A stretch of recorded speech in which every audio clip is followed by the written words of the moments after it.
বাংলাদেশে দুর্নীতির মামলার অভিযুক্ত হিসেবে নিজের নাম উঠে আসার পর ব্রিটিশ এমপি টিউলিপ সিদ্দিক মন্তব্য করেছেন, আমি কোলাটেরাল ড্যামেজ অর্থাৎ অন্যের রাজনৈতিক বিরোধের পার্শ্ব প্রতিক্রিয়ার শিকার।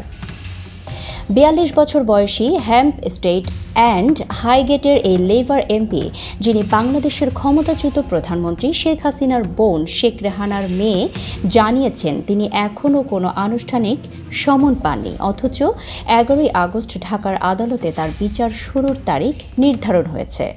অভিযোগ অনুযায়ী হাসিনার ভাগ্নি পরিচয়ে রাজধানীর পূর্বাচলে মা, ভাই ও বোনের জন্য প্লট বরাদ্দ নেন তিনি। এছাড়া রূপপুর পারমাণবিক বিদ্যুৎ কেন্দ্র প্রকল্প থেকে রাশিয়ার একটি কোম্পানির সঙ্গে চুক্তির মাধ্যমে $5 বিলিয়ন আত্মসাতের অভিযোগও রয়েছে। তবে টিউলিপ এসব অভিযোগকে পুরোপুরি হাস্যকর বলে উড়িয়ে দিয়েছেন।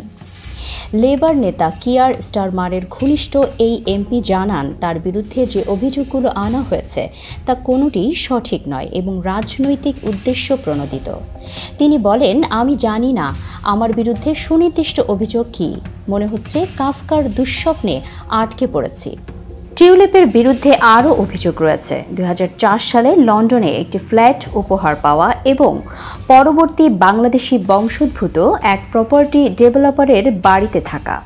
তবে তিনি ব্যাখ্যা দিয়েছেন, নিরাপত্তাজনিত হুমকির কারণে পরিচিত একজনের বাড়িতে ভাড়া থেকে এই ভুল বোঝাবুঝির সৃষ্টি হয়েছে এবং পর্যালোচনার পর মন্ত্রীদের আচরণবিধি ভঙ্গের অভিযোগ থেকে তিনি মুক্তি পেয়েছেন।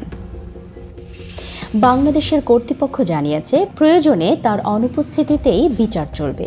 দোষী সাব্যস্ত হলে যুক্তরাজ্যের সঙ্গে প্রত্যর্পণ ইস্যু নতুন করে আলোচনায় আসতে পারে।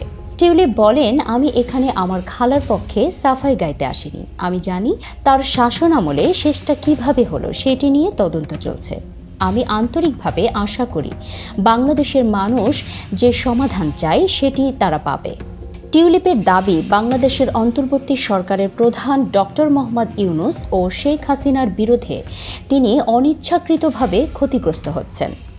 তার ভাষায়, সত্যিটা হলো মোহাম্মদ ইউনূস আর আমার খালার মধ্যে এই বিবাদের কোলাটেরাল ড্যামেজ হচ্ছি আমি সেই দলের কেউ নই।